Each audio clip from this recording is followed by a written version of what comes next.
And we're live. Finally. It's time for 2:15 UFC pay-per-view. The main card is about to start. We have the first fight, Nunes Vs versus Gilbert Melendez.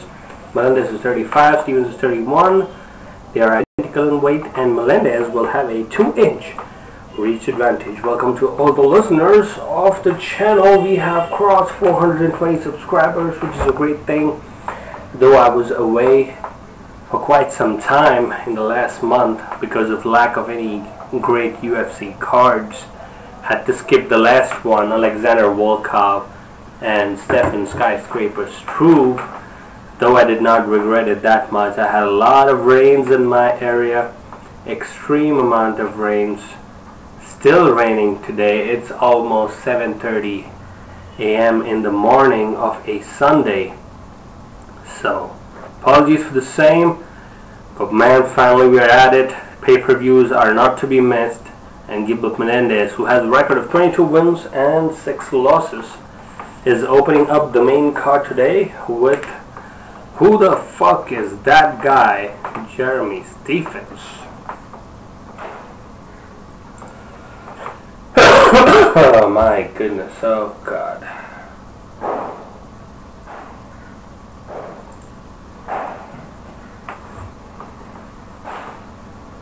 Let's make some adjustments before they announce the official introduction.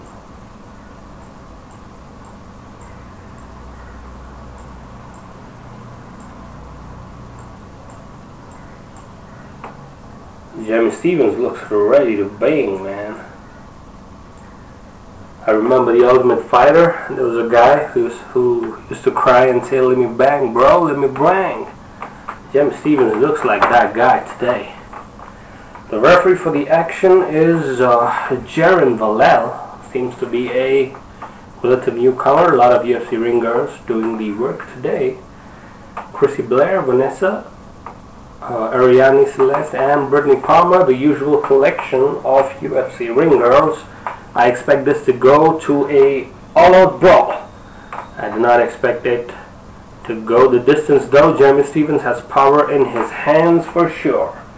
So I predict a second round finish, but I'm leaning towards Gilbert Melendez for this one.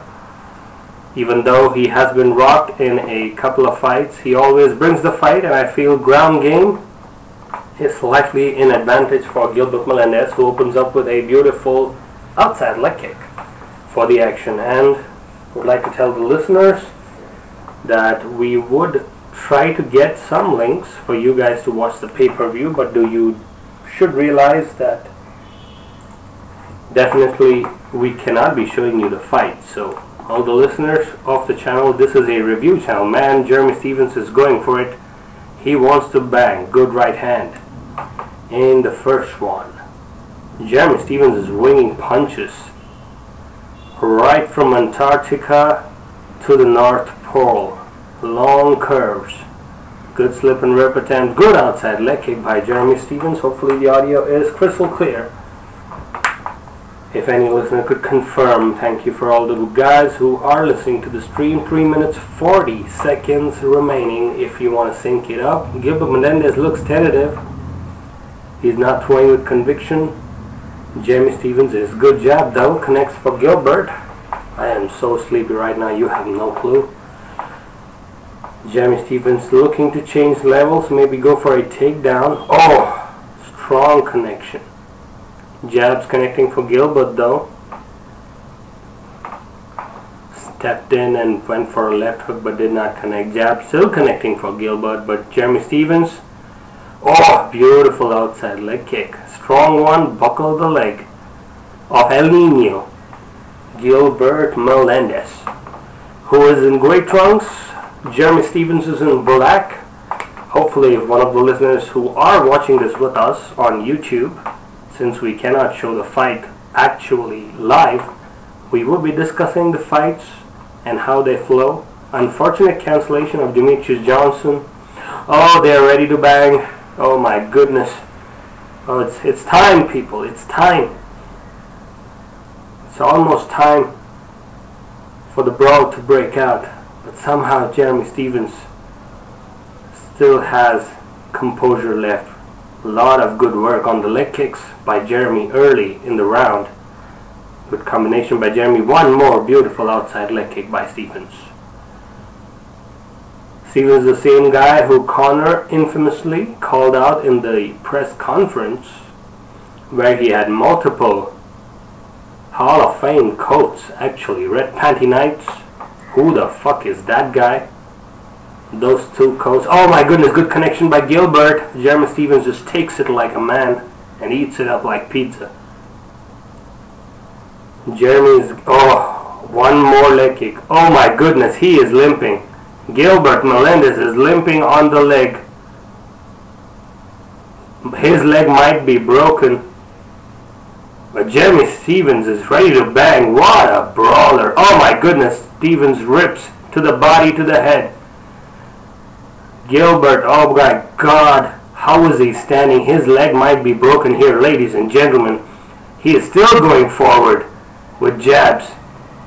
Stephens should not forget that he should focus on the legs. He is forgetting it. He is getting tagged though. This is not good for Jeremy Stephens. He has to focus on the legs. Gilbert though, man, what heart. Oh, rips to the body, Jeremy Stephens. Beautiful right hand. Inside leg kick. How is Gilbert Melendez standing on that lead leg is not known to humanity right now. I could literally see a bone popping out. Oh my God. Gilbert Melendez is a gangster. Spinning back fist attempt does not connect. 35 seconds remaining. Can Gilbert take this to the second round? Oh my goodness. The leg again. The referee might stop it. Gilbert says, no, I want to continue. He pulls guard. Gilbert says, I am not giving up this fight. 15 seconds. Jeremy Stephens wants to go for some more kicks. Gilbert is on the ground. Jeremy standing up. Pulls him to the guard. Gilbert Melendez is a gangster, I'm telling you. Oh my goodness. And the round comes to an end. Wow. Wow. Oh shit, that leg is all sorts of messed up. Damn, son. Oh.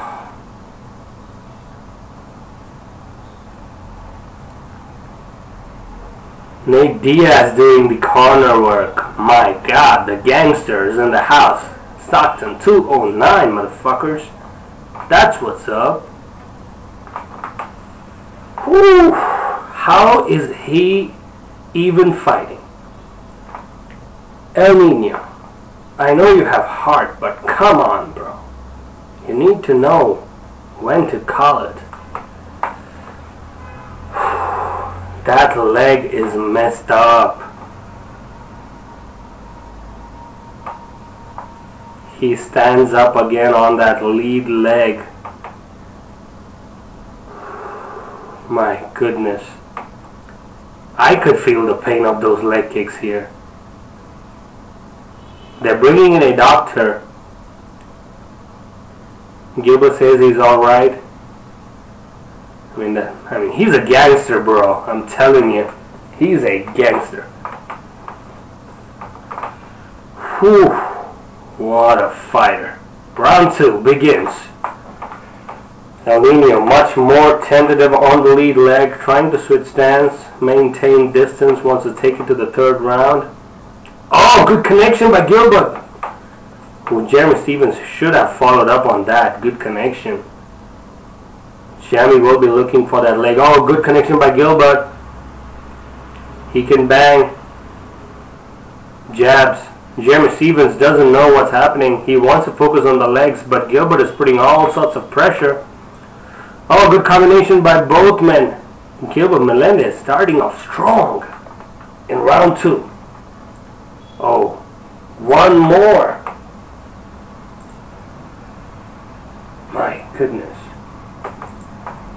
The jabs are landing for, focusing on the other leg is Jeremy Stephens now. Switching stance. Real calm and composed is Elnino. Oh, uppercut. by Jeremy. Slip and rip. Change of stance by Jeremy too, to adjust.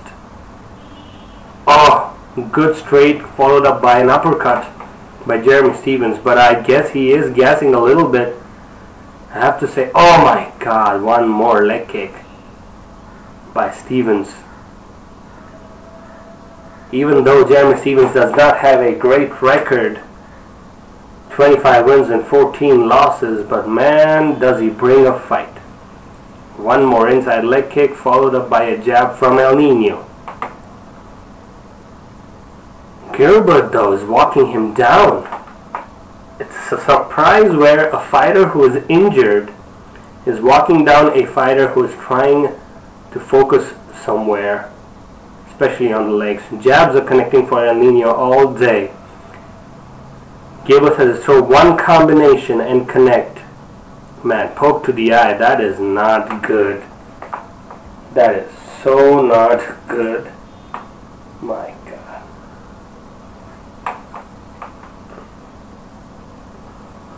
Resumption in action. Gilbert is tiring, but Jeremy's tiring even more.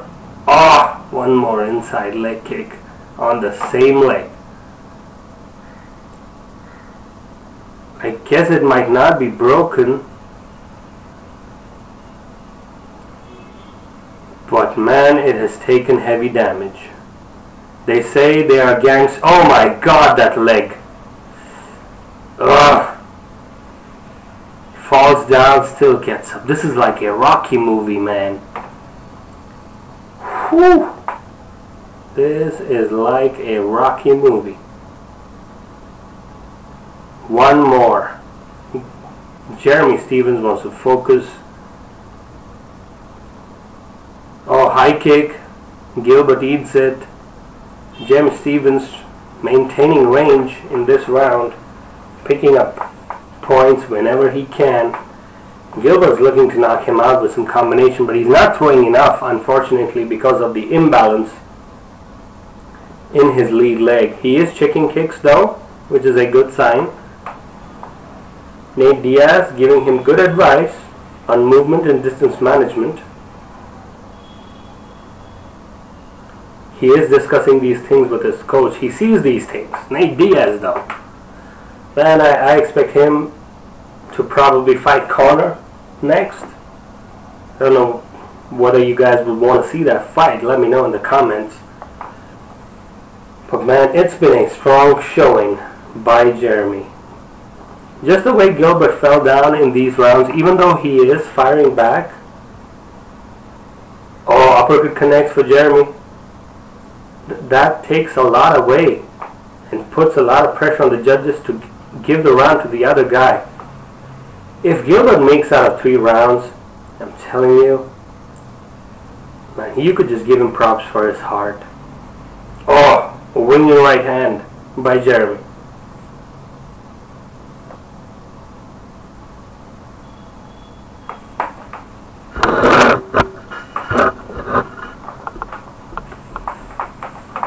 Southpaw stance for Stephens. Gilbert Melendez still game. Moves on the lead leg. 20 seconds remaining. Straight connects for Jeremy. Uppercut connects for Jeremy. Oh my god. Referee was close to stopping the fight. Gilbert on the ground. Man, how, oh, it is all sorts of swollen up. That lead leg of Gilbert Melendez is swollen up to the next level.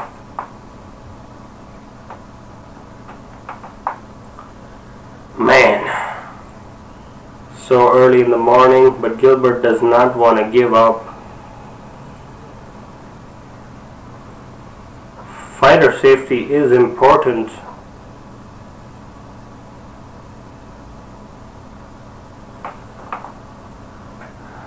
But you gotta be careful, man. You cannot break your leg.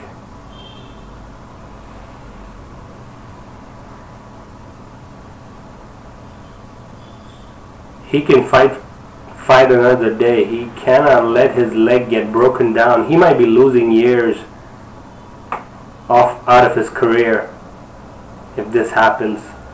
They are giving him more time. The referees again checking with him.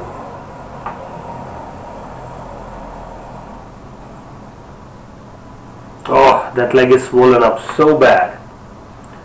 Gilbert Melendez, you have earned my respect, sir. You have earned my respect. They touch gloves in the opening of round 3. Southpaw stands for Gilbert. He cannot stand and put pressure on the lead leg. Jeremy Stephens feels that he can go in for the kill. Much more spring in the step of Jeremy. Good connection to the body by Jeremy Stephens to open up the round. 4 minutes 35 seconds as we speak, in case you want to sync it up. Oh, combination by Jeremy Stephens. Gilbert wants to go for the finish, man. That's the only way he gets to win this fight. He is on very weak base. I know he cannot throw with a lot of pop in this juncture, but the way he is still standing and fighting, still game to take the shots thrown by a fighter who has been superior today. Stephens' leg kicks, all of them have connected. Good combination by Gilbert in the middle of all of this. Good winging left hook. Gilbert, if he gets a solid connection, he might knock out Jeremy Stephens, who is a little tired, I have to say. 1.5 minutes into the fight. Round 3 of the main card opener. We'll give you a quick update on what happened on all the fights once this one gets over. Once again, I appreciate all the listeners joining the stream. Have reached 420 subscribers to the channel, fairly young channel. Thanks a lot for the support. And just a reminder, we break down fights whenever UFC puts them up. Oh, good connection by Jeremy. And we give live play-by-play alternatives to the pay-per-view commentators. That's what we do on this channel, so do support, like and subscribe. A lot of punches by Jeremy Stephens. Good right hand to finish a combination. Jeremy Stephens is looking good as the round is progressing, but Gilbert can take a shot, as he showed us in his brawl with Diego Sanchez, which many thought was one of the fights of the decade. Jeremy Stephens moving forward with a straight. Jeremy Stephens loves that uppercut. He's been looking for it all day, but not connected on that one.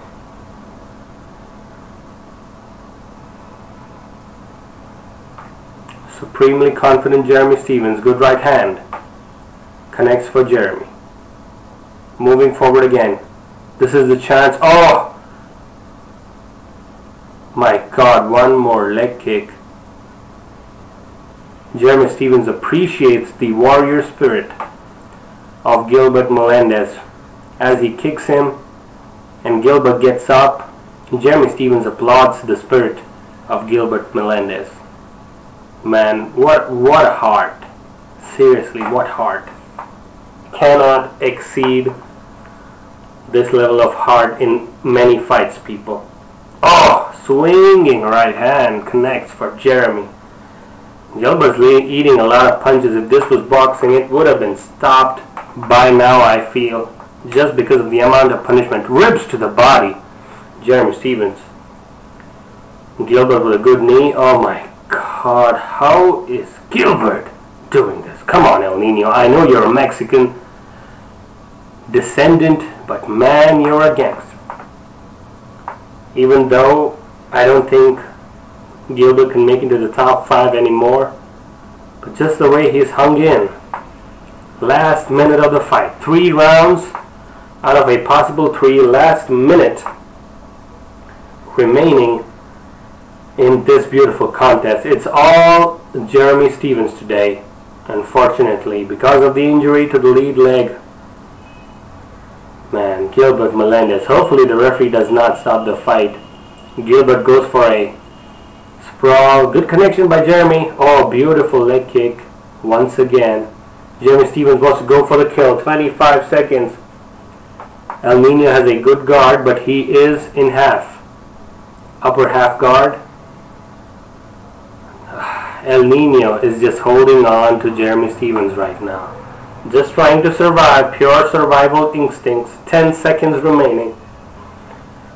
What heart. What heart on display. Everybody is standing up. They are on their feet to show respect.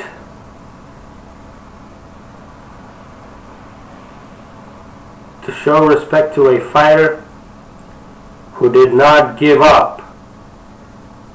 Man, you have earned my respect, if nothing. Jeremy Stephens is overdoing it right now. Jeremy Stephens is like, I'm the man, let's go, and all of that other nonsense. But hey, if anybody came out positive, it's probably Gilbert Melendez.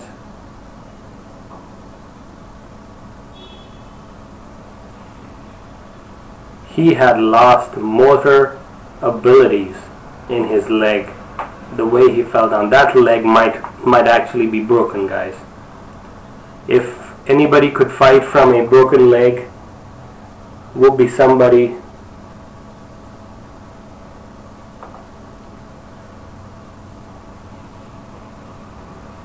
Jeremy Stephens lets out a huge motherfuckers. Whew! What a fight. They're just keeping eyes on his leg. That might be broken. That is, if that is not broken, I do not know what is a broken leg. It is all sorts of swollen up on the side. Nate Diaz doing the ice work though for his comrade from the same gym. Gotta show respect. They are speaking to Joe Rogan. Let's listen to them.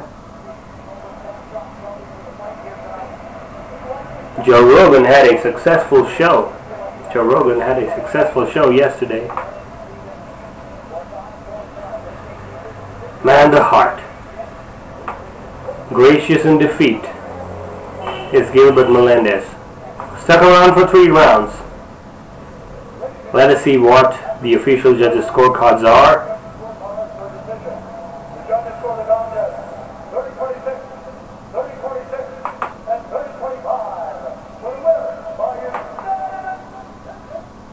.30-26, 30-25, and 30-25 are the official judges' cards for this beautiful main card opener. Jeremy Stephens wins his fight against Gilbert Elnino Melendez, but man, did Melendez earn the respect of the crowd and mine. Let's see what he does in his interview.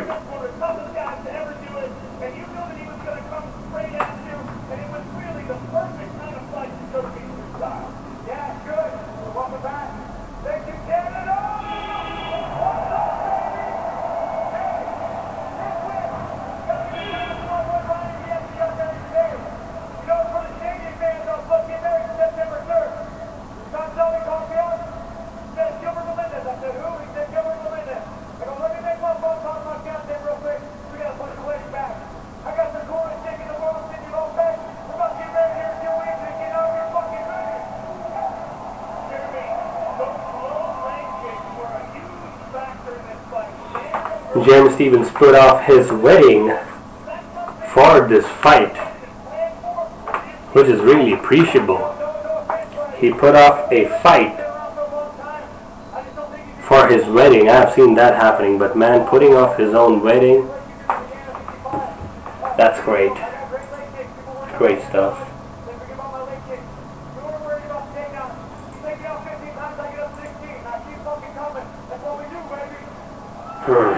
My goodness.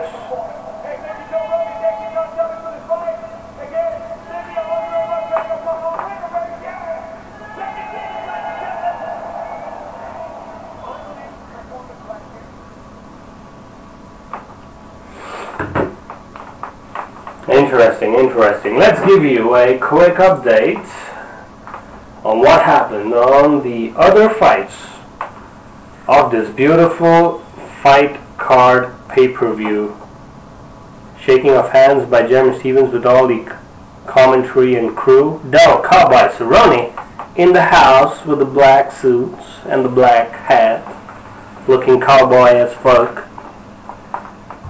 But let's give you a quick one. The first fight of the night was between Kajan Johnson and Adriana Martin, and it opened up with a KO in round 3.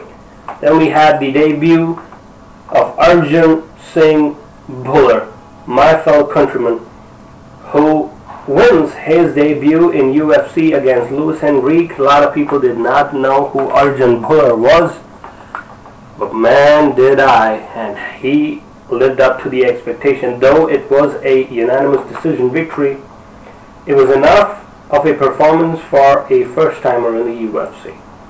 A lot of finishes in this card. Mitch Clark versus Alex White. I was expecting Alex White to get this one, and he demolished Mitch Clark. Multiple takedowns in that fight. Then we had Gavin Tucker and Rick Glenn, and surprise, surprise, Gavin Tucker got demolished by Rick Glenn. He was the unanimous favorite coming into this fight, Gavin Tucker. But man, Rick Glenn put on a performance on him and won the fight via unanimous decision. Lots of takedown in that fight. Then we went to the women's division in the next one. Sarah Moraes versus Ashley Evans-Smith. Moraes, the surprise submission winner early in round number 1. Then we had Sarah McMahon and Caitlin Vieira. What a fight, in my opinion. Fight of the night potential, because Sarah McMahon rocked her early, had her in a lot of trouble, but Caitlin Vieira survived and came back in round 2 to submit one of the better prospects in the women's bantamweight division. Caitlin Vieira improves in her UFC career to get the submission victory. And then we had the main card start at 7:30 a.m. my country time, which is crazy. It's a Sunday already. And then we had the brawl, which we expected, but it was one-sided though. Later rounds clearly in favor of Jeremy Stephens, who stuck to a beautiful plan in his leg kick game, and then opened up with a lot of combinations to the body and to the leg. Elnino though, man, what a fighter. What heart shown by Gilbert Melendez, who earns the respect of the audience by sticking out for 3 rounds and still not going down in spite of having so much damage put on his lead leg. That really was the highlight. The next fight though is going to be a really interesting one. Ilir Latifi is going to take Tyson Pedro on.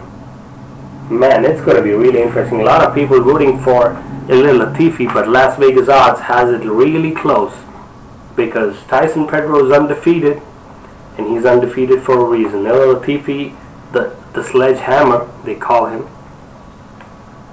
He is a fighter who has a record of 13 wins and 5 losses.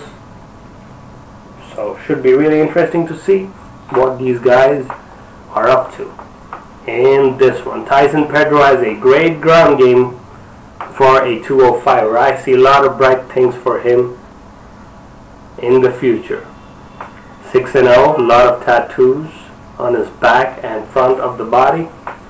I expect this guy to knock out Ilir Latifi in round 1 or 2. That is my prediction for this one. Let me know in the comments what you guys feel, if you are up for it. But Ilir Latifi has got strong hands too. He's called the sledgehammer for a reason, but I feel he's a little one-dimensional in his fighting style. He did lose his last fight, I think, if I remember correctly. So this pay-per-view moving on along pretty well, actually. And once again, thank you to all the listeners who are tuning into this young channel. Do support us. We do live play-by-play commentary and fight reaction on this channel called MMA Live. From Sydney, Australia, number 13th ranked Tyson Pedro is entering the octagon. You can follow him on Twitter at Tyson_Pedro. He is wearing a hat. He's in a celebratory mood. Hopefully the audio looks crystal clear. Let us see what the tail of the tape shows us, because I feel Tyson Pedro will have a significant height and reach advantage.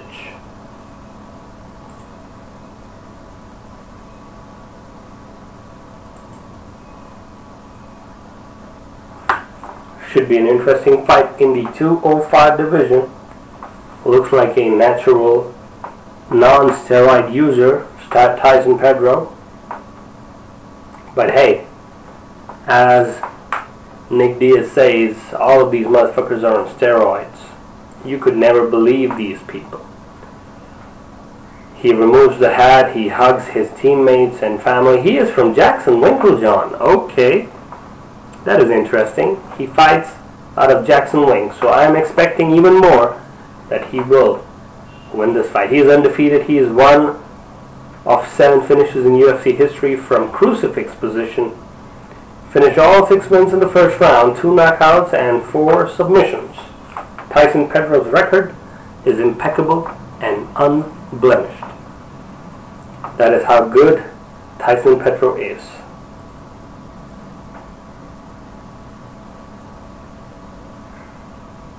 Good camp to have for a submission-oriented 205er. It's been a long time since I've seen him. Here he is, Tyson Pedro, the undefeated prospect, ranked number 13 in the division, which has the most controversy in UFC. Man, the 205 division is in a lot of problems with Todd John Jones. I don't know what you guys feel about the situation. Is anybody still supporting John Jones? Let me know in the comments, please. Please do. I am not seeing a lot of messages today. Looks like none of our regular listeners are here. If any of our listeners are here, do pop up on the comment section, please, so that we could talk, of course. Latifi feeling good. He's from Europe, if I'm not wrong, and he is built like a tank. He's built like a Russian. Let's drink some water. And to all the people who are listening in, who drink water from plastic containers, they might say they don't have BPA, they don't have NPA, they don't have any of the fancy chemicals. But I'm telling you, if you gotta drink water, this is the way to do it, guys. Glass. You gotta have glass bottles here, because these are probably the safest bet. If you're drinking from plastic bottles, I know we should not be thinking too much about, these kind of small things, but it is what it is. 8 first-round finishes for ilir Latifi, who is fighting out of Sweden. He's ranked number 10th. He's one of the 3 UFC light heavyweights with 2 sub-1 minute finishes of Anthony Johnson and Volkan Ozdemir. What?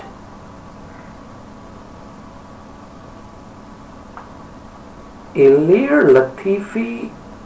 Oh, okay. Along with, okay.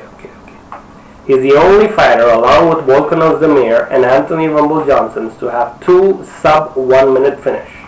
That's an interesting stat to have. Interesting data.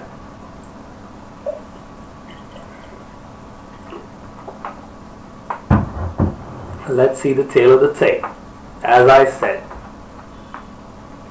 significant reach and height advantage for Tyson Pedro, who stands in at 6'3" compared to 5 feet 10 inches of ilir, and has a 5-inch reach advantage compared to the 73.5 reach of ilir. So I feel that the longer, taller, and younger fighter, who is the favorite as per Las Vegas odds, he fights out of Sydney, Australia, and he weighs in at 205. He is one of the up-and-coming prospects in the UFC 205 division, along with No time. Volkan Ozdemir. I really do feel they should not push Ozdemir to a title fight immediately if they strip Jones, but I think they have no other contender. The underdog out of Sweden is Ilir Latifi, who has a record of 13 wins and 5 losses. The Sledgehammer going up against the newcomer Tyson Pedro, who is undefeated. It is always a good time to come to Canada. The referee is Dan Mergliata, one of the better ones out of all the referees in the UFC. Chrissy Blair, Vanessa Hansen, Ariane Celeste, and Brittany Palmer. My goodness, what is Ariane Celeste doing to her face? I do not know, but she looks a little different today. Hopefully it's not plastic surgery. Orthodox stance for both the fighters.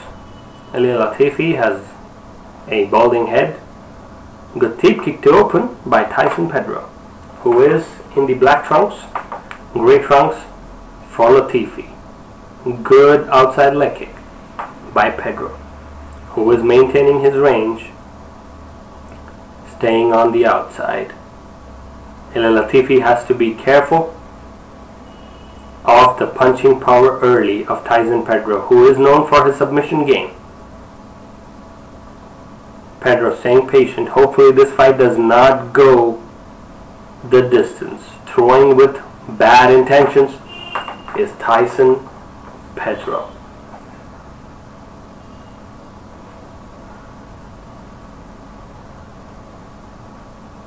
Not a lot of action though for a light heavyweight fight, I have to be honest with you people. Oh, good connection by Latifi, but Pedro takes his back. Latifi spins around. Man, these gorillas are going at it. Strongly built 205ers in action. Tyson Pedro rocking a beard and rocking a lot of tattoos all across his body. Oh, beautiful outside leg kick. Looks like leg kick is the game plan. Latifi though going for a double leg. Hands clasped. But good sprawl by Pedro, but does not help him. Takes him to the ground. Does Latifi. North-south position. This is how we break down fights as technically as possible. No bullshit involved in the middle. Good control by Latifi. Strong north-south, locked down, but he should probably move to side control because he's not doing much. He's just putting his dick on the face of Tyson Pedro. Oh my god, don't tell me a reverse arm triangle. That does not happen. Tyson Pedro though uses that to get up to the ground. Good stuff. 2 minutes 30 seconds remaining in round 1. Oh, good connection. Latifi, man, he throws his bad intentions just like Jeremy Stevens. Hopefully he does not tire out. Tyson Pedro looks like he can take a punch, but gotta be careful and respect the power of the sledgehammer. Good slip by Latifi. 2 minutes remain. Dan Mergliata on top of the action. Teep kick seems to be working. Looks like the plan is to tire out Ilir Latifi. One more takedown out of a high kick which missed for Tyson Pedro, who might be looking for an arm triangle. Gotta be careful. Good move to side control by Ilir. Tyson has to be careful from this position.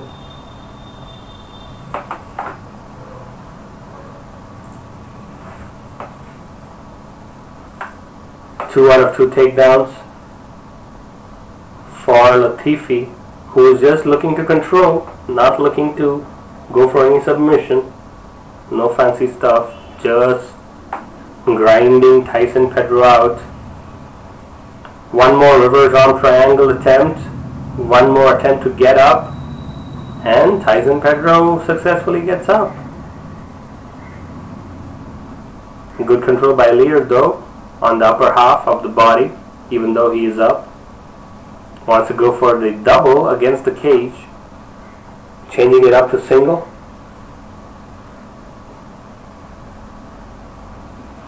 Good pressure by Ilir.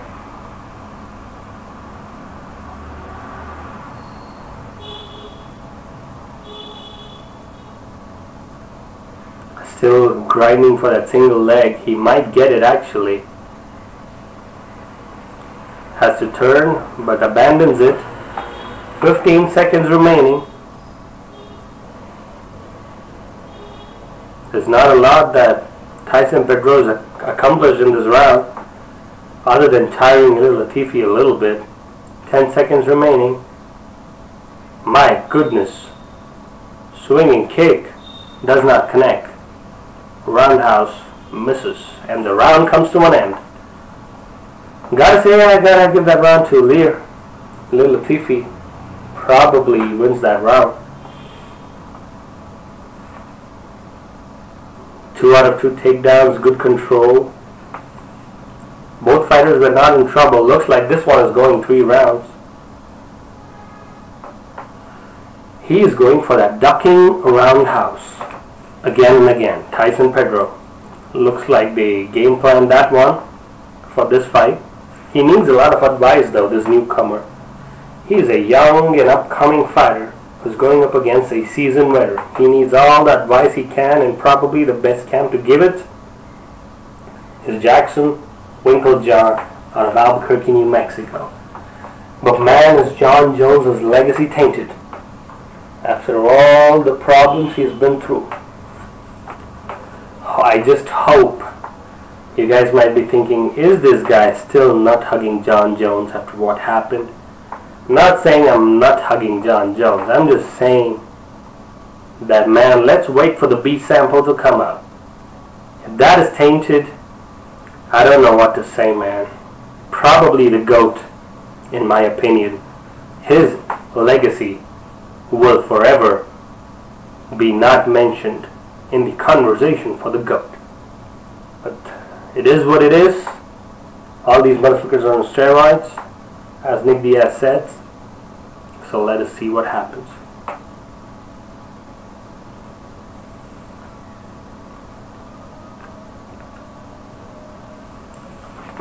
Round 2, 4 minutes 20 seconds remaining. I do need a finish. Ilir Latifi going up with some action, maintaining distance, conserving energy. Good oblique kick, everybody practices that. And Jackson Winklejohn. Good jab by Tyson Pedro, who's looking to keep this fight standing up. Good teep kick. Once again by Tyson. Tyson looks like he's not on the same level as some of these other newcomers like Volkan Ozdemir. But hey, prospect has to be groomed.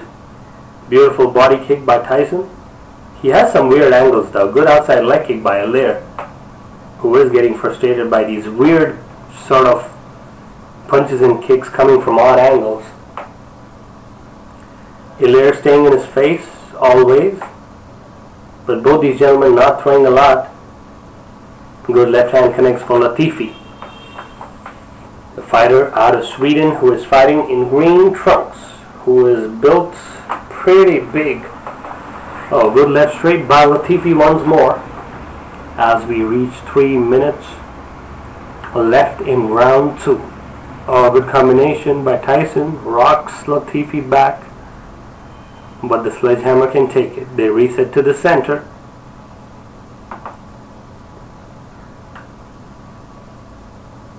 Oh, both of these guys swinging. Ducking hook once more by Tyson. Ducking roundhouse. Oh, good combination by Latifi, who pushes Pedro to the cage and probably moves in for a double leg. Yes, sir, but will he get it? Ilir Latifi is surprisingly patient in this fight.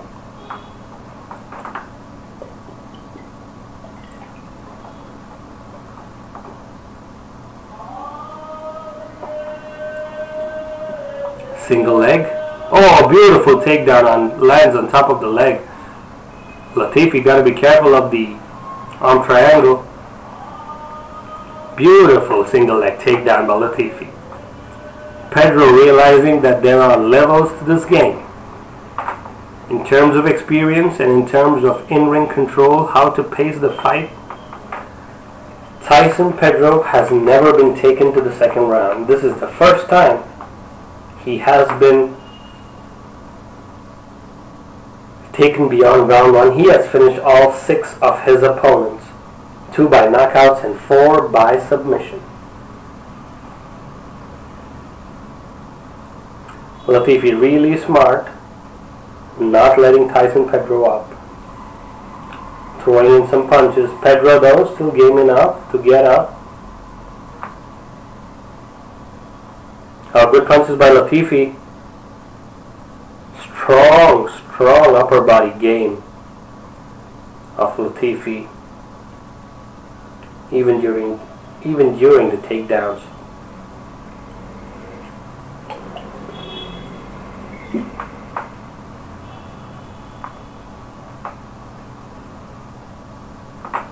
The way he moves his head from side to side to avoid the elbows. If you remember, the Travis Brown elbows are not available because as soon as you try to throw one, Latifi switches his head to the other side.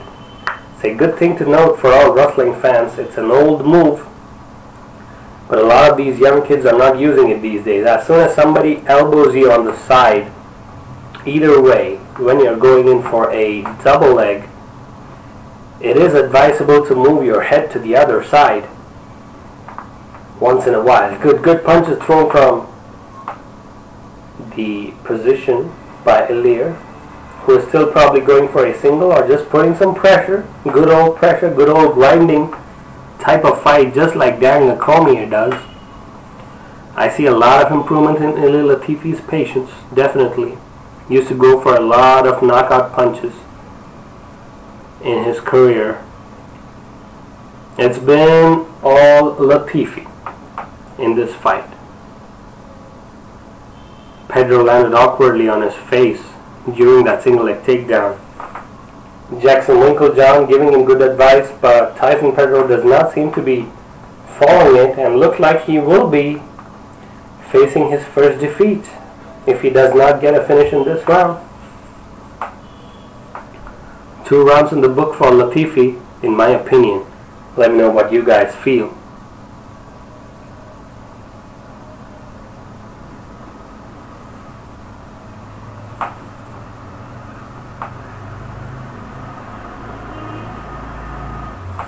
I just hope these other fights get finished soon because I'm seeing a lot of decisions today.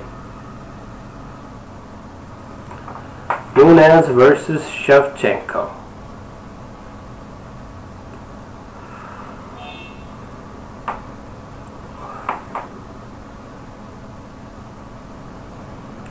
Latifi staying much more patient in this round. Has not got tired. Probably he looks like he's conserving some more energy by taking this fight to the decision. If this goes to a decision, Latifi is just eating these leg kicks by Tyson Pedro though.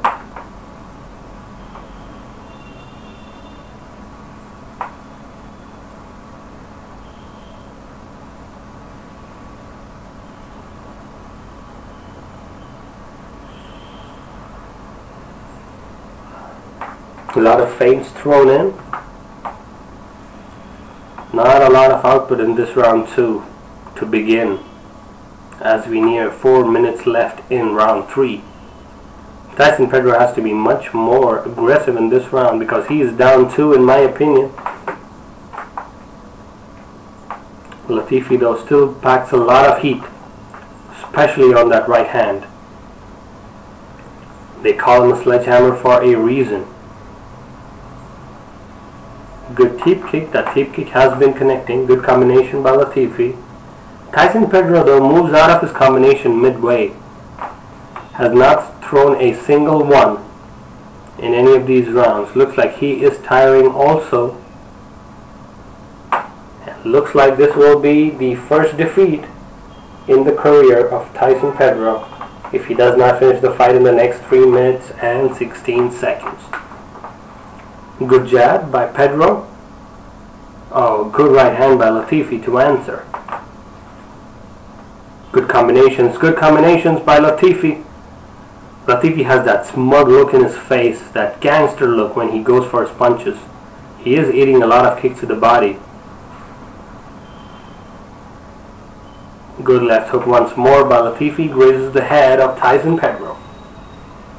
Good leg kick by Pedro, who always is going for that ducking roundhouse to the body or the head. That is what he is going for again and again.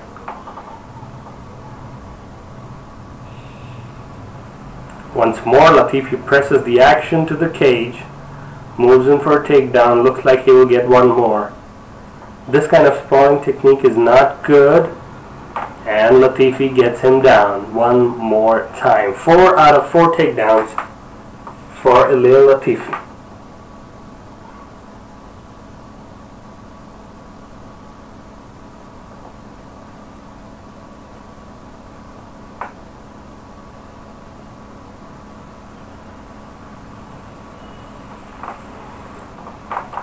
It is interesting to see how this fight will pan out.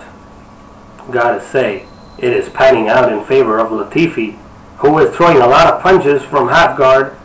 Moves into guard again, Tyson Pedro. Man, it's been a dominating performance by the veteran, and he looks like he's gonna win this fight purely by overall control, aggression, and takedowns. Has not given Tyson any chances in this fight as he moves to side control. Tyson Pedro does not know what hit him in this fight. Though he's taking punches well, he's got a lot to learn in defending takedowns especially, and understanding that there are ebbs and flows to the fight game. And probably understand that he should be patient with seasoned veterans like Latifi and cannot go for weird styles early on in the fight. 50 seconds remaining as Tyson Pedro recovers to guard once more from side control. 45 seconds remaining. Latifi can do this all day. Grind you out like a meat grinder. Good punches from guard by Latifi. He's making sure the referee does not stand them up. Oh, good right hook by Latifi. Tyson Pedro has to be careful. He's taking all of these punches on the jaw. Not good for a young 25-year-old who's about to experience the first loss of his professional mixed martial arts career. His mouth is wide open. He's gaping for fresh air, but he's not getting any as Latifi is continuing to pound him. Beautiful grinding type of fight for Latifi, who probably gets the unanimous decision in this one. But man, did Tyson Pedro learn a lot from that fight. The crowd does not like these kind of fights, but hey, that is what George St. Pierre is famous for, Canada. And you love George St. Pierre, don't you? It's all about the takedowns in this fight. 4 takedowns out of a possible 4 for Ilir Latifi, who grinds out Tyson Pedro for a unanimous decision, in my opinion. Could be 30-26 or 30-27. Did not go nowhere. We will be right back in action.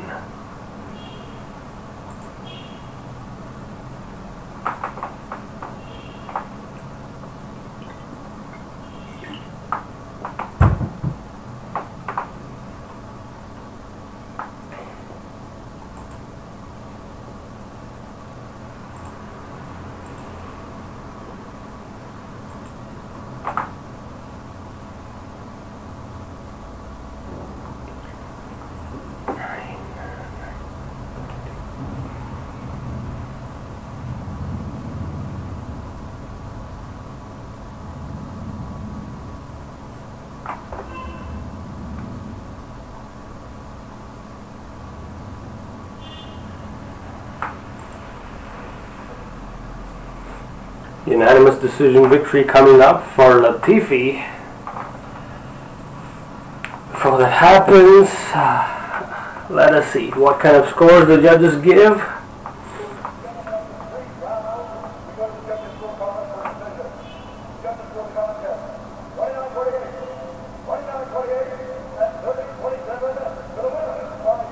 Oh, some people score 29-28.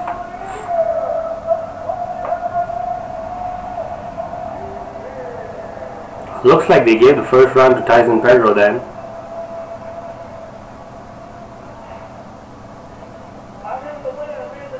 First of all, Mayor, congratulations and welcome back. This is a big victory for you. It's a really young, hyped up, very promising contender. Latifi moves to 14-5 with 1 no contest, has won 4 of the last 5, except his last one. He does fight out of Sweden, so it should be interesting to see whether they put him on a European card.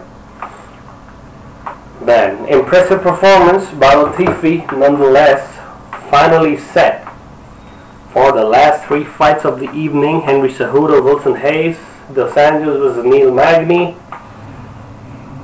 and Valentina the Bullet Shevchenko versus Amanda Nunes. Let me know in the comment section what you guys feel about this one. Once again, thank you to all the listeners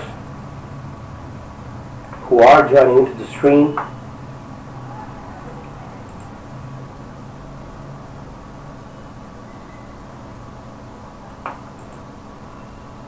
It's been a good night of fights, but the main card has been a little dull, I gotta say. Not a lot of people were ordering this pay-per-view anyway.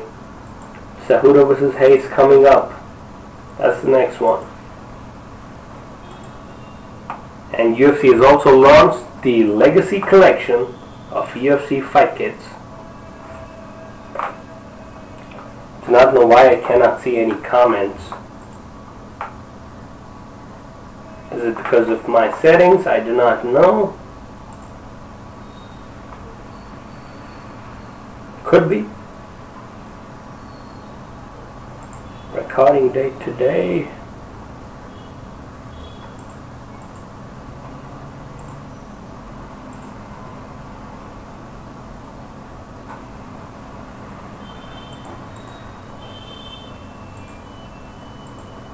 Interesting.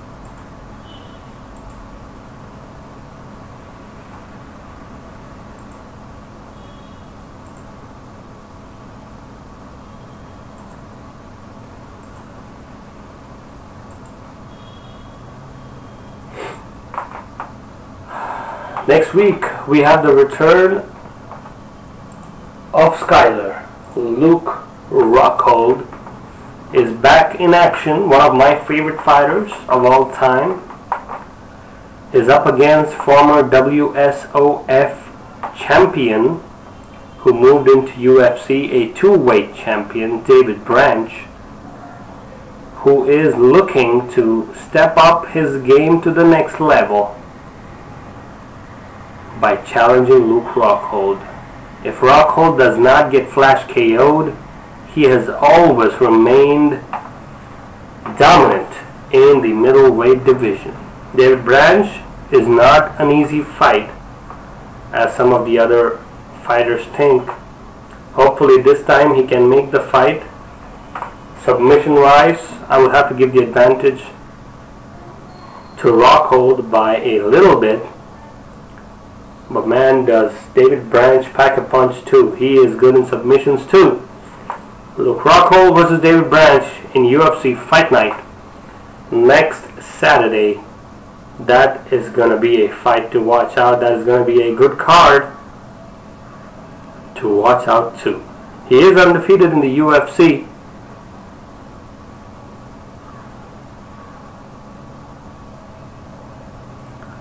Should be a really interesting fight. The next one though is featuring 2 former title challengers in Henry Cejudo and Wilson Hayes, who are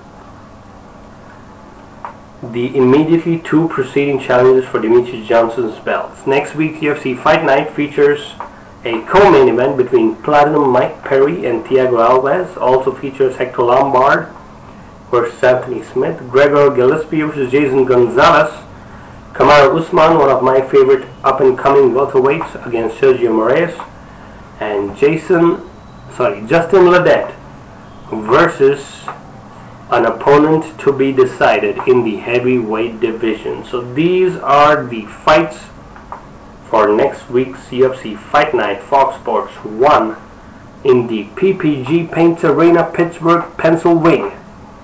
Live 10 p.m. Eastern and 7 p.m. PT. Live on Fox Sports 1. We would be breaking down that fight, just like all the UFC fights we break down here on the channel. Maybe leave a like and subscribe to the channel if you want to listen to alternate commentary, and also bringing some sort of technical perspective to all these fights happening. In case you're interested in shows which are aired on television and internet, there is a new series which is started in the USA. If you're living there, you should check this one out. Let me see what the name of this one is. It is called Marvel's Defenders. It is available on Netflix though, so your first month is free for all the new Netflix arrivals. Demetrius Johnson had to be pulled out of the main event against Ray Borg, who pulled out due to an illness. Man, all of these people pulling out of illness in fights is really disappointing. But hey, it is what it is. Henry Cejudo is going to go up against Wilson Hayes. And I think they should probably do Ray Borg versus Sergio Pettis before they rebook Demetrius Johnson once more to defend his title for the 11th time. Man, Nunes vs Shevchenko is going to be really interesting. That is a fight which I'm really looking forward to. JD Hunting and Fishing, what is up, brother? Thank you to join the stream. One of the listeners, I did not see you on the stream early. Thank you for joining in. I do not know who to pick in this one, guys, but I'm leaning towards Henry Cejudo. Let me know what you guys think. In the flyweight division, you cannot expect a lot of finishes. Henry Cejudo did get defeated by Joseph Benavidez, if I'm correct. Should be really interesting to see what Wilson Hayes brings to the table today. He has got solid submissions, but he got submitted by Demetrius Johnson, who is just in a class which is above and beyond what these fighters are on. So a featured bout between UFC flyweights, contenders who are up and coming, and contenders who might rematch Demetrius Johnson once again. Wilson Hayes, though, I'm not really sure what his mental state is after his previous loss. He fights out of Brazil, and he is born in Januária, Minas Gerais. Ranked number 5 in the UFC flyweight division is the Brazilian contender who fought Demetrius Mighty Mouse Johnson in his previous title defense. Cejudo versus Hayes is the next one. I do not see this going to a finish, and I also do not see the co-main event going to a finish, so it should be really interesting to see what these fighters bring to the table, because this is on pay-per-view, and the pay-per-view audience wants some good value for money if they are spending their hard-earned cash on this kind of an understacked pay-per-view card. This was not a great one, but now because the Johnson and Borg fight not happening, it's dropped down a notch. Highest takedown average in UFC flyweight history, third most takedowns landed in UFC flyweight history, and he has 10 wins by submission, 7 rear naked chokes, and 3 arm triangles for the number 5 ranked UFC flyweight contender from Brazil, Wilson Reis, looking built as a tank in this fight. Let us see whether this one also goes to the decision. Hopefully it is more interesting than the previous one.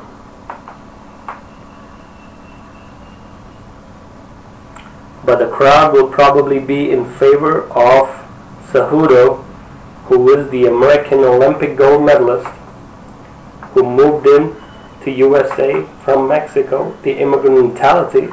He is improving a lot, which he has shown in his previous fights after the defeat to Mighty Mouse. So it should be a really good back and forth fight. Good action to have.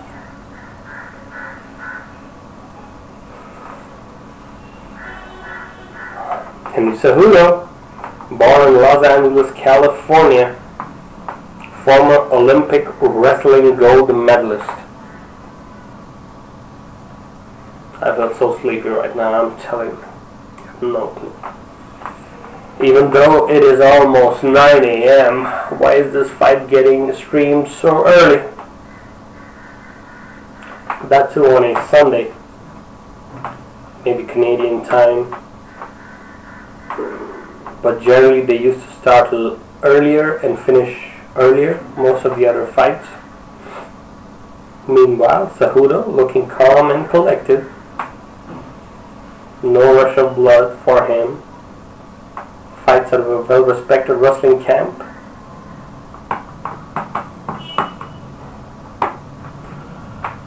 Let us see. Can he defeat Wilson Reis? If he does, I feel they should set up a fight with Ray Borg or Sergio Pettis and give Demetrius some more chance. But I guess they will rebook Borg again, probably for UFC 216 or 217. He's the 2008 Olympic freestyle wrestling gold medalist, and he has never been taken down in the UFC. He has 4 wins by knockout, and he's ranked number 2 in the division after Joseph Benavides. He did learn a lot from that fight. Benavides won that decision against Cejudo. So let us see whether he can make the adjustments in his striking game. He's known to be a little weak in the body. Is Cejudo. He's known to cut a lot of weight to make the flyweight division limit. Here we go. Flyweights in action. It should be really interesting to see who has the reach and height advantage.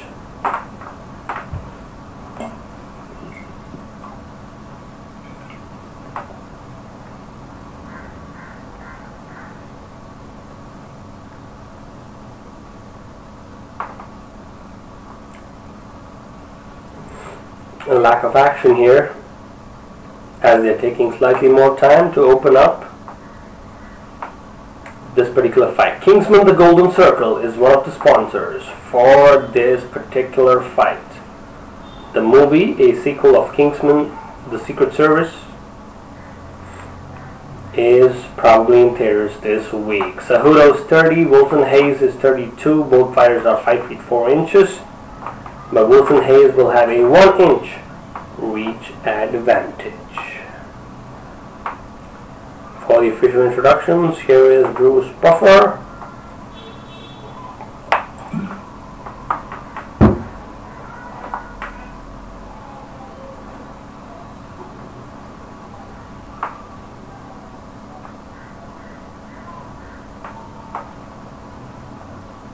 "22 wins and 7 losses for Wilson Reis, who is the former title challenger. He is the underdog at plus 285. As per Las Vegas odds, he was born in January in Minas Gerais, Brazil. He weighed in at 125 pounds. Wilson Reis, known for his wrestling and strong jiu-jitsu game, was the last fighter to be defeated by the Mighty Mouse, Demetrius Johnson. Henry Cejudo, though, is no stranger to getting defeated. He is the strong favorite. He fights out of Phoenix, Arizona. and he has a record of 10 wins and 2 losses. The losses coming in the hands of the top 2 fighters in the UFC flyweight division, Demetrius Johnson and Joseph Benavidez. If he wins this fight, he might improve to number 1, but that might not be useful for him because he's already been defeated by Benavidez recently. The referee taking care of the action is Jurin Valel, Ariane Celeste, who looks odd as fuck today. Maybe because of the straightened hair. She did slip a little bit. Maybe if she would have fallen and plastered her face, would have liked it. They open up quick. They do not touch gloves. A lot of quickness to the proceedings. Henry Cejudo having a wide stance today. Interesting to see. I've not seen such a wide stance by Cejudo before this fight. Maybe he has some plans to strike with Wilson Hayes, who has only been known for his submissions till now. 22 wins and 7 losses for Hayes. Oh, beautiful punch to the body by Cejudo, who opens up the action at 4 minutes 25 seconds. Gotta be careful with the left hand of Hayes, who has a strong left hand. Fights out of the southpaw stance. Gray trunks for Hayes and black for Cejudo. Cejudo is a strong starter. Combinations by Cejudo landing to the body and the head. Looking confident is Henry today. Oh, good straight. But head movement, as Edmund Taverdian would say to Ronda Rousey before getting knocked out. That is the advice I would give Wilson Hayes, who is staying stationary. Combination by Cejudo. Looking good already with this wide stance is Henry.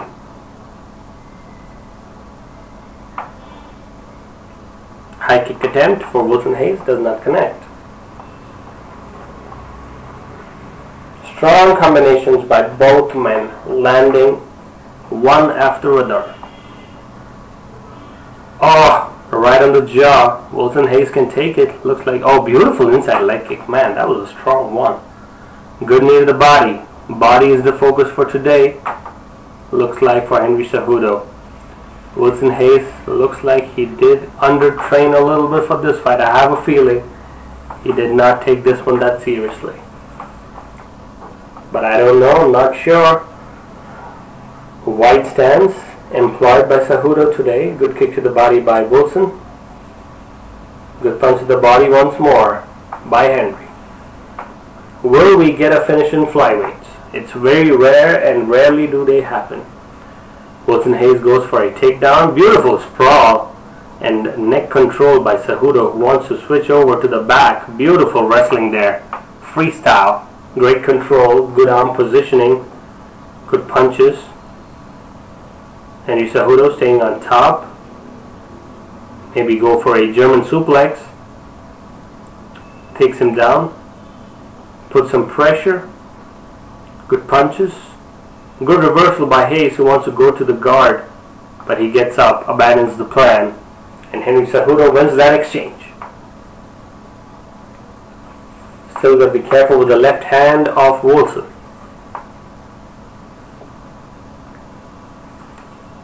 A lot of connections for Henry early in round 1. I'm leaning towards him for this round, especially because of the takedown he got. Stuffing Wilson Hayes. Good knee, but probably going for a single is Wilson. Oh, beautiful single leg pressure by Wilson Hayes, but Cejudo's hanging on. Wilson Hayes wants to take him down, but man, he couldn't. Olympic freestyle wrestling acumen coming into play. Cejudo putting some more pressure with some strikes to the body. Oh, high kick. High kick lands for Cejudo. Wilson Hayes just eats it. Cejudo looking good in round 1. Looking really good. Oh, connection by Cejudo. Rocks Wilson Hayes. Combination. Cejudo knees to the body. Wilson Hayes has to be careful. rocks him in the first round. Wilson Hayes looks a little wobbly. 30 seconds remaining. Good fight. Did not expect the flyweights to do this early, but hey, Cejudo could pull this off. Beautiful single leg. Man, what a trip immediately. That is freestyle wrestling right there. 101. Goes for a single leg. Hayes tries to defend, turns it into a trip, wins the round easily just because of that takedown late in the round. Hayes going for a armbar, does not have it as the round comes to an end. Good pressure by Cejudo. Did rock Wilson Hayes once in that round.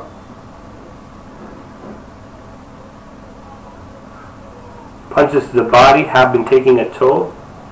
Oh, knee. Beautiful knee while Hayes was coming up. High kick. Caught on the chin by Hayes. Interesting fight. Interesting fight. Wilson Hayes' corner is asking him to employ his wrestling game a little bit more.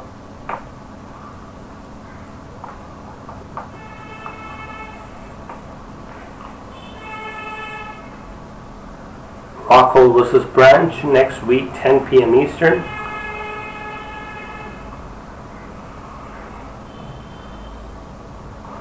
Number 9th ranked middleweight is David Branch up against the number 2 Luke Rockhold.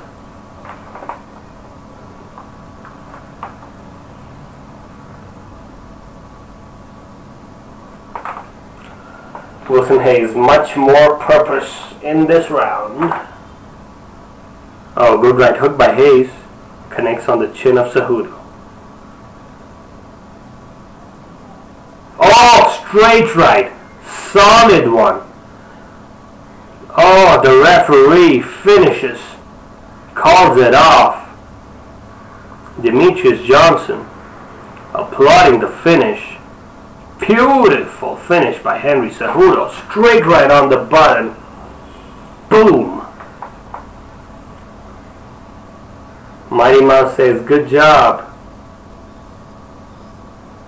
Henry Cejudo and Mighty Mouse talking. Ooh, what a finish.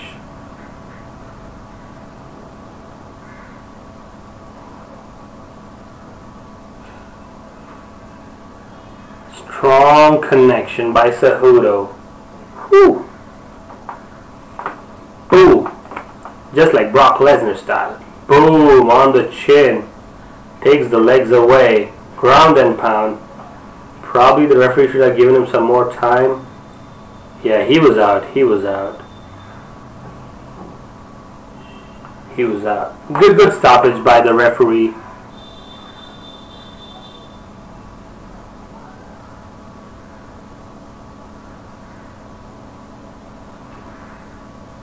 Man, what a finish. What a finish by Cejudo. The flyweights, out of all people, we have the flyweights giving us a finish. Man, oh man. That improves Henry Cejudo's, record to 11-1. And Wilson Hayes keeps on dropping down in the flyweight division. Does not look good at all in this fight against Cejudo, who finishes him via ground and pound early in round 2. Good stoppage by the referee. The winner, 2008 Olympic freestyle wrestling gold medalist Henry Cejudo. Let us see what he has to say to Joe Rogan.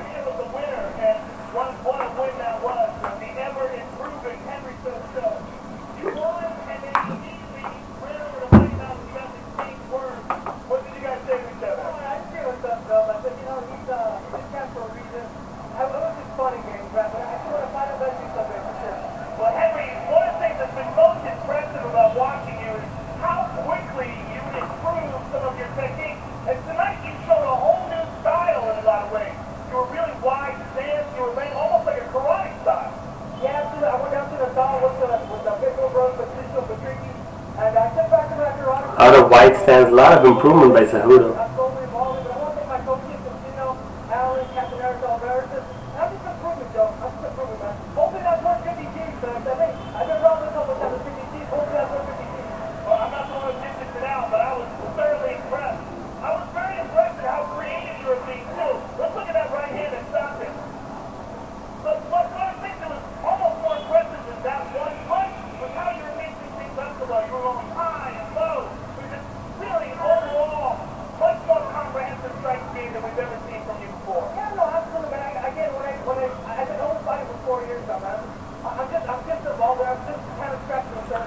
Henry Cejudo says he's been fighting only a few years. Well, I am sure you will again, sir. Congratulations on an absolutely spectacular performance. Beautiful performance by Cejudo. Sponsored by Goldman's Circle. What the fuck did I say? Kingsman, the Golden Circle. In theaters September 22nd in the US. Beautiful finish by Cejudo, who gives us the first finish of the main card.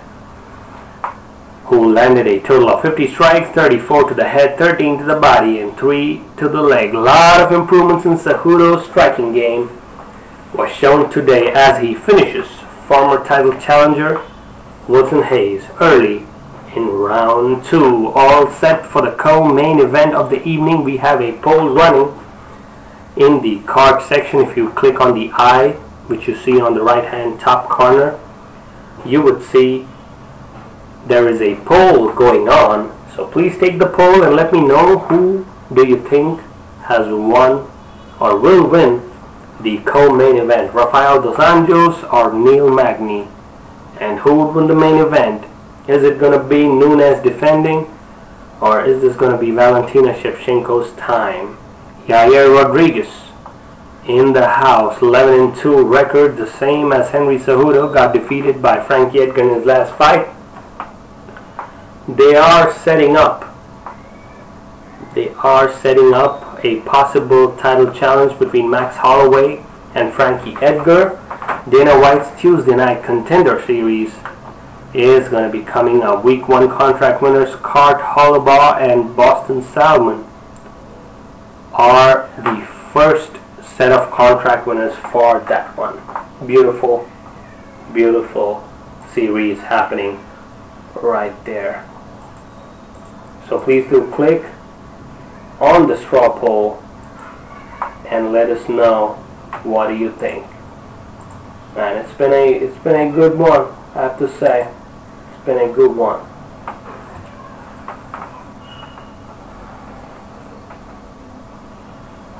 Marvel's Defenders is now available on Netflix.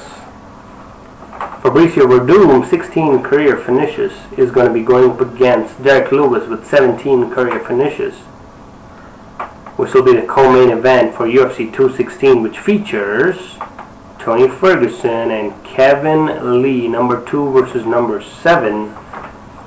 That should be an interesting fight to see. Tony Ferguson, 23-3, goes up against Kevin the Motown Phenom, 16-2.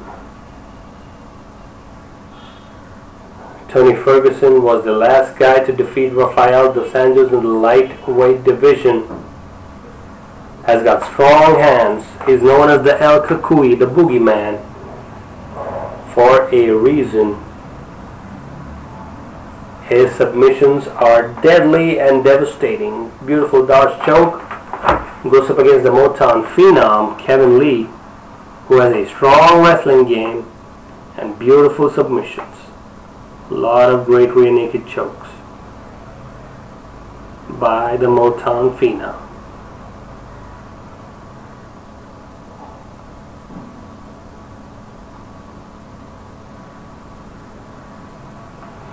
Was really impressive against Michael Chiesa. Let us see how that card pans out. Benil Dariush, number 12 ranked lightweight, against Evan Dunham in the lightweight division. Walt Harris against Mark Godbeer. Paige Van Zandt versus Jessica Evil Eye is also on the same card.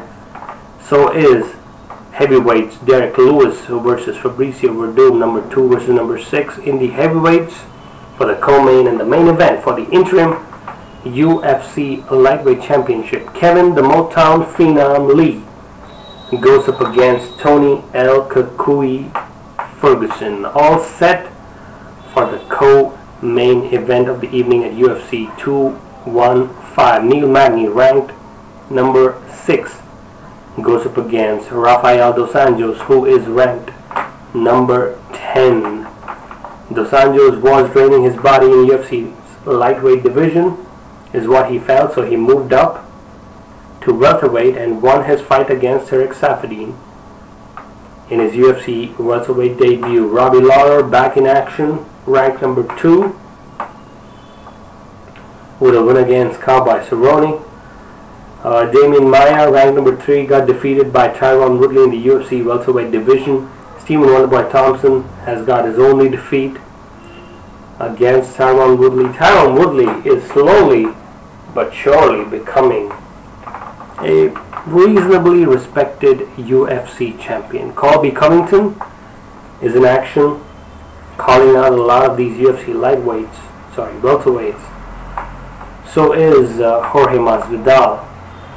And Carlos Condit is still in the mix. Neil Magny versus Rafael dos Anjos. Dos Anjos was pumped yesterday at the weigh-ins. Let us see whether he can get a victory against the crafty Neil Magny. Throws a lot of punches with bad intention. Former UFC lightweight champion is Rafael dos Anjos, but Neil Magny is no joke.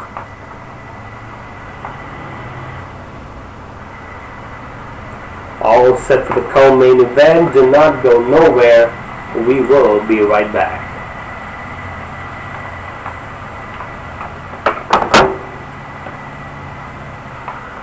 Whew.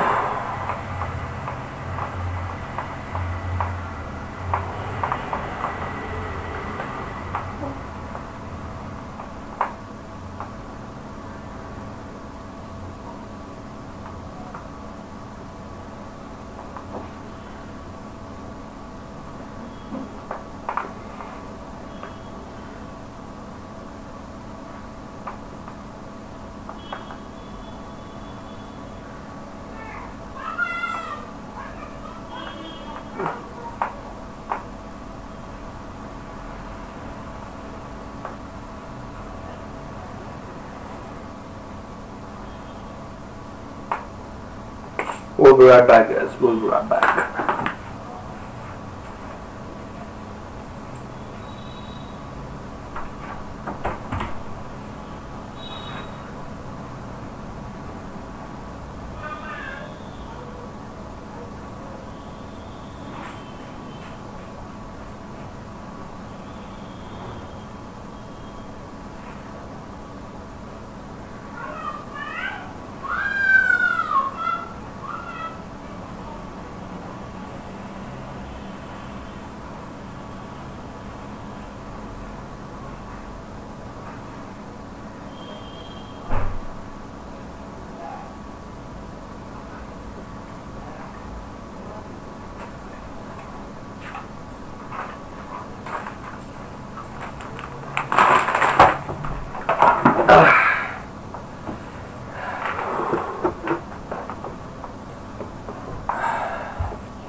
I'm back, trust me, I'm back.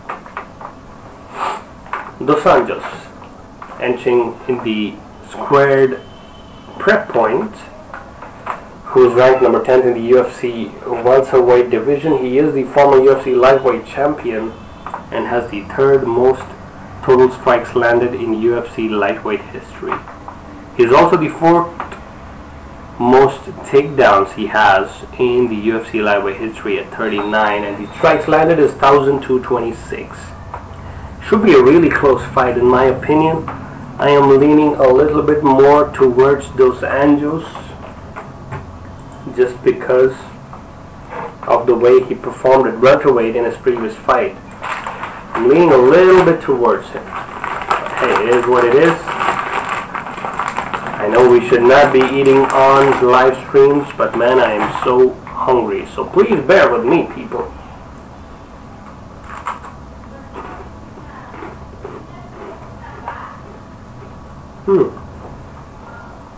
This one's actually pretty good.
Magny will definitely have the height and reach advantage in this one for sure.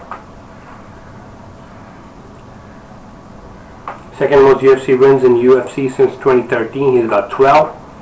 Third highest strike differential in UFC welterweight history.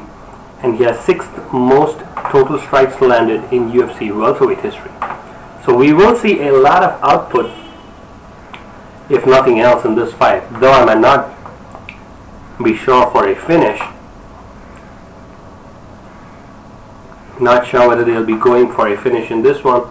I'm expecting a unanimous decision in a closely fought fight. I know this is a close one, so I'm probably leaning towards the Anjos because he looked good in his last fight. But so did Magny. It should be really interesting to see what the co-main event holds for us. Sorry for the munching, but I'm really hungry, guys. I'll get some energy in for the main event. The Bullet versus the Lioness is up ahead. Magny's 30, the Anjos 32. Magny has a 7-inch height advantage and a 10-inch reach advantage. That is significant. Magny might have the highest reach in the UFC welterweight division. That is actually possible. It should be interesting to see. Thank you, Days. Thank you for joining into the stream. Welcome back. Yep, I'm leaning towards Rafael just because of the power. But hey, Magny has surprised us before. He's not a big name fighter, but he has been known to surprise a lot of these top level fighters with his jiu-jitsu especially and his range. So should be a really interesting fight to see.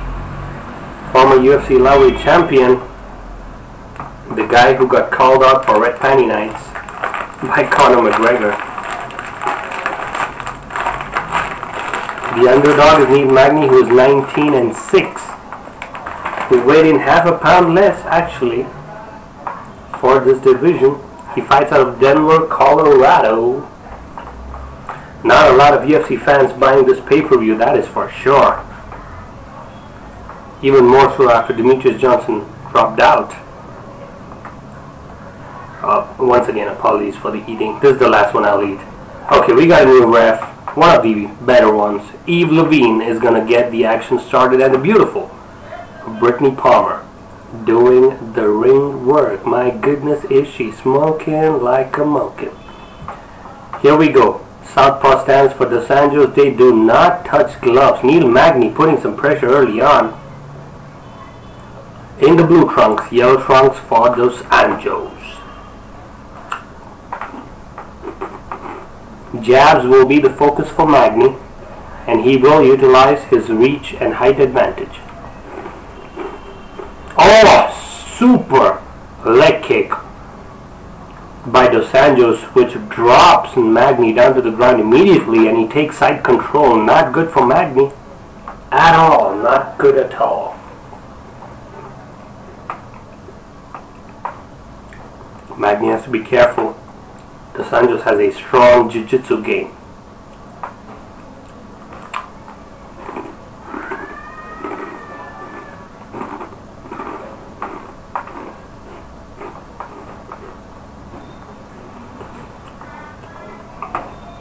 Good control by Dos Anjos early in the round.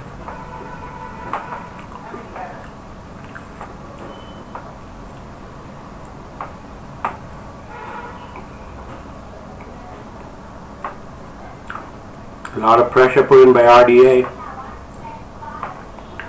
Magny has to scramble and get out.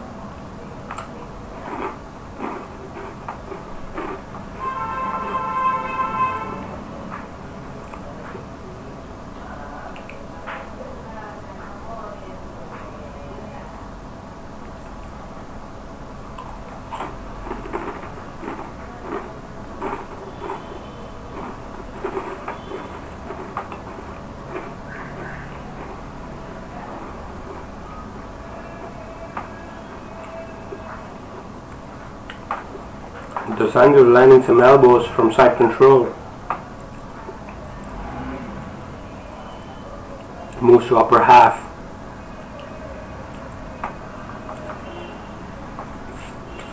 Okay, I'm done eating. Let us break this fight down. Elbows, punches by the anjos. Magny, gotta be careful.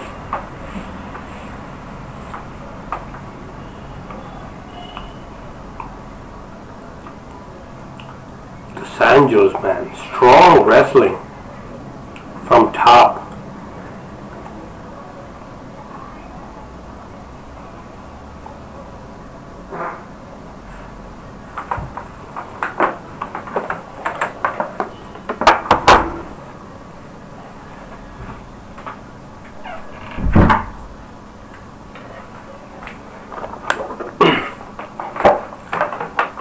Forgot to lock the door.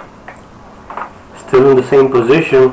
The anjos pouring in some more elbows. Magny, gotta be careful. Moves to mount. The anjos is on mount. That's not a good position for Neil Magny.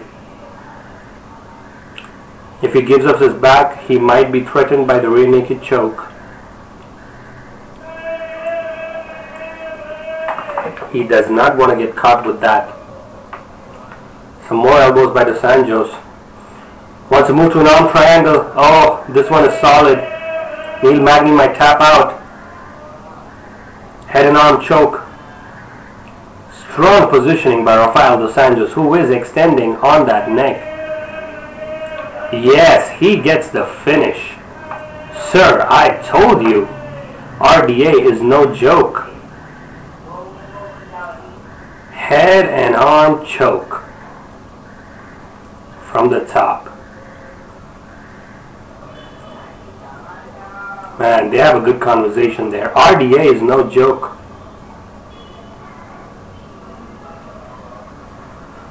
Whew, he finishes Neil Magny.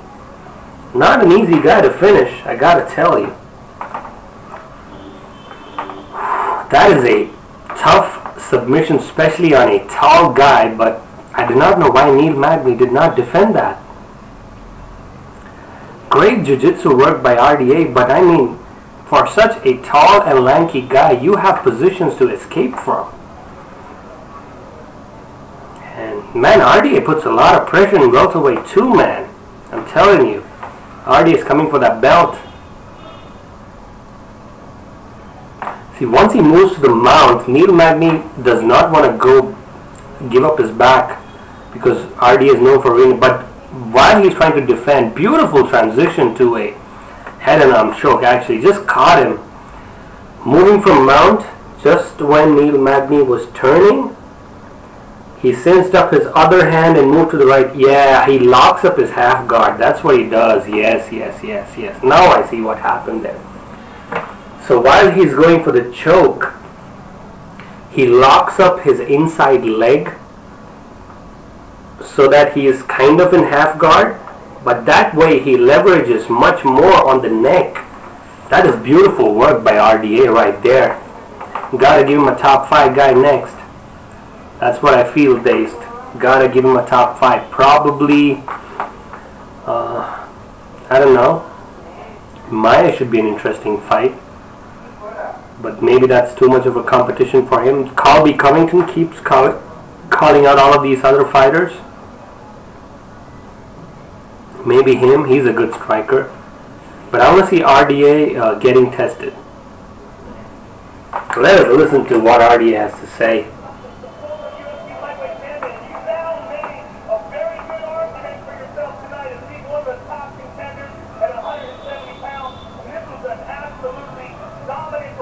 Dominant, as Joe Rogan says, dominant performance. People like this fight. People like RDA, man. I'm telling you, he's looking good at welterweight.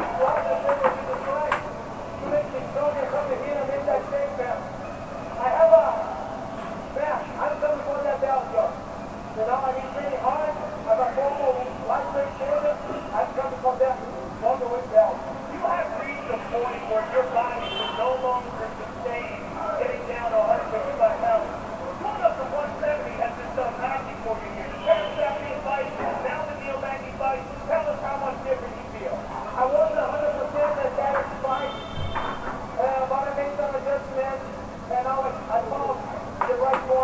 That is really interesting. He says he wasn't 100% for the Tarek Saffiedine fight. I felt he looked good. I really felt RDA looked good even in the Tarek Saffiedine fight, but man, he just demolished Neil Magny, guys. Neil Magny is no joke. He's 6'3", and he has an 80-inch reach. Put it into perspective. That reach is only 4 inches shorter than John Jones and Stephen Struve's. That is how tall and lanky Neil Magny is. That is a highlight in the career of RDA. Man, he looks so much better in welterweight, just like Cowboy. Maybe a fight with Cowboy, maybe a second fight. RDA has already beat him. The Edmonton Oilers, Connor McDavid is in the house.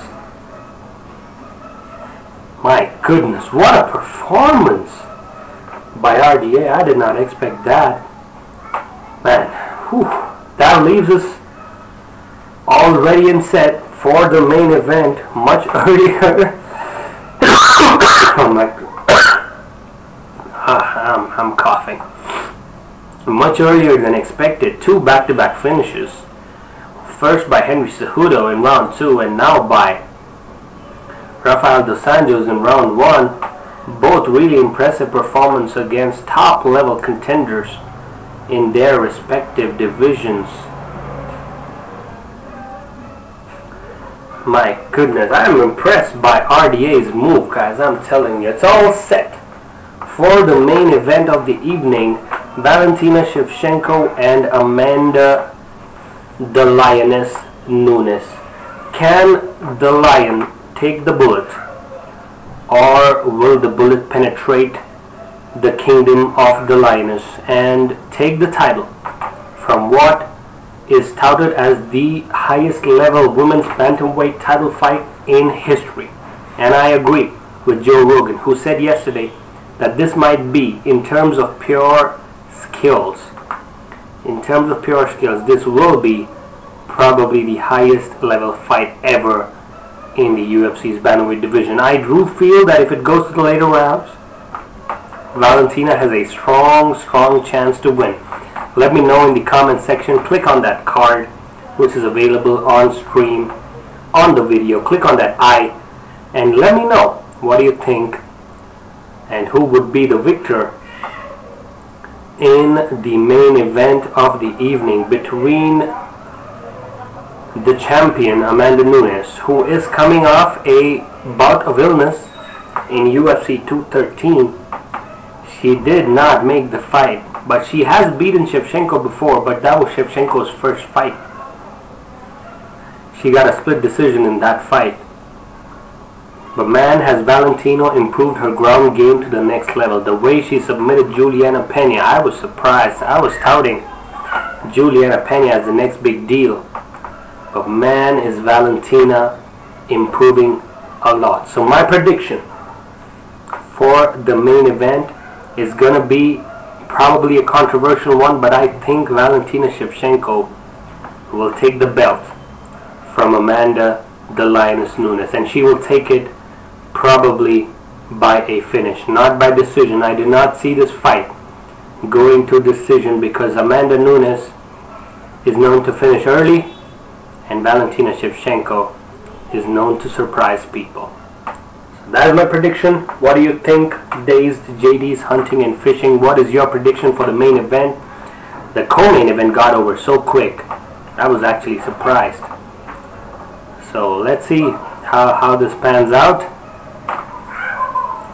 And let's see whether the bullet will kill the lioness.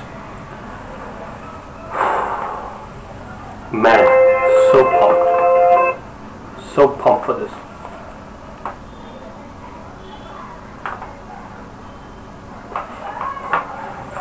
Hello. Glass.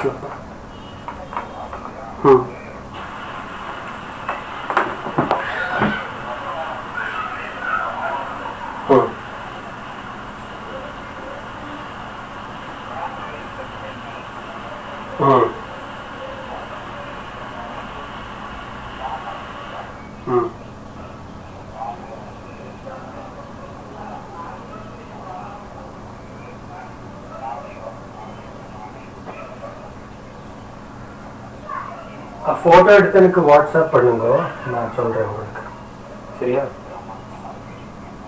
நான் அப்புறம் பேசுறேன். சரியா? இல்லை இன்னைக்கு class இருக்கு இன்னும் 2-3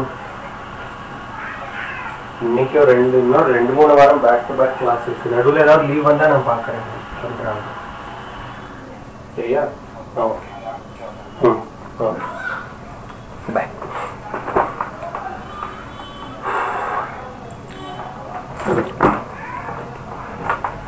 Apologies for that call, that was urgent. My dad was calling me for some reason. Sunday morning, Dad, come on. Let me live. Let me do what I like. Come on. It's normal. It's normal. As Anderson would say, it's normal for dads to call their sons.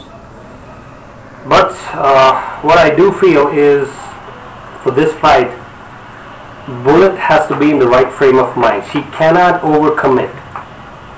It's very important to not overcommit against Amanda Nunes, because she will capitalize, and she is a strong starter in round 1. She's probably, in my opinion, the strongest first round fighter in the UFC. That's debatable, especially in the women's bantamweight division. So you got to be really careful with Amanda Nunes. If she can weather that early storm against Nunes, she has the potential to be the greatest women's bantamweight champion, because she has already defeated Holly Holm. Let me tell you that. She's defeated Holm. She has already defeated Julia Pena, who is a tough contender. And these are the new UFC legacy kits, which these people are wearing. Let us see, can Shevchenko get all of this together? She has a gun for a tattoo on her waist. That is how gangster Valentina Shevchenko is. But so is Amanda Nunes. She looks really focused. She looks ready. Her sister, Antonina Shevchenko, her father, are with her. Let us look at her record, and let us see what she brings to the table. Number 1 ranked Valentina Shevchenko has won 7 out of her last 8 fights. Her only loss has come at the hands of Amanda Nunes, a controversial split decision. She has taken down all her 4 UFC opponents, and she is a former 17-time Muay Thai and K1 Grand Prix champion. That is the record of Valentina the Bullet Shevchenko. She looks really ready. Does her customary entrance, rotates, and then says, okay, I'm ready, let's ready to go, it's time to rock and roll. Let us see what the lioness looks like entering the octagon. What happened? What happened, bro? What the fuck? Don't tell me somebody pulled the plug. You fucking kidding me? Oh God, these fucking plugs.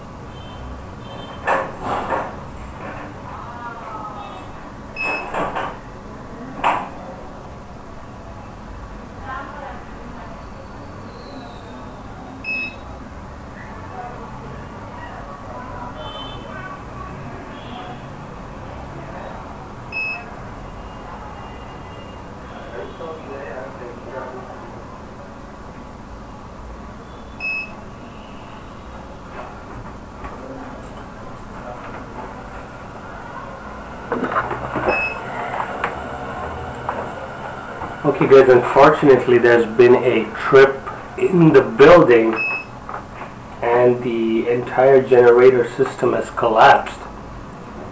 So I guess I gotta call this off. This is disappointing. So probably gotta go offline and probably come back once the power situation is back up. But this is probably the worst timing to do it. I am so sorry. to all the listeners who did tune in. But I don't know what happened. The entire power of the building is gone. Looks like something major happened. Some sort of power grid failure or something like that. It's not just a power cut, it's something major. So I'll probably get back to you guys once the power is back up. Alright guys, thank you. Apologies for the same, sorry.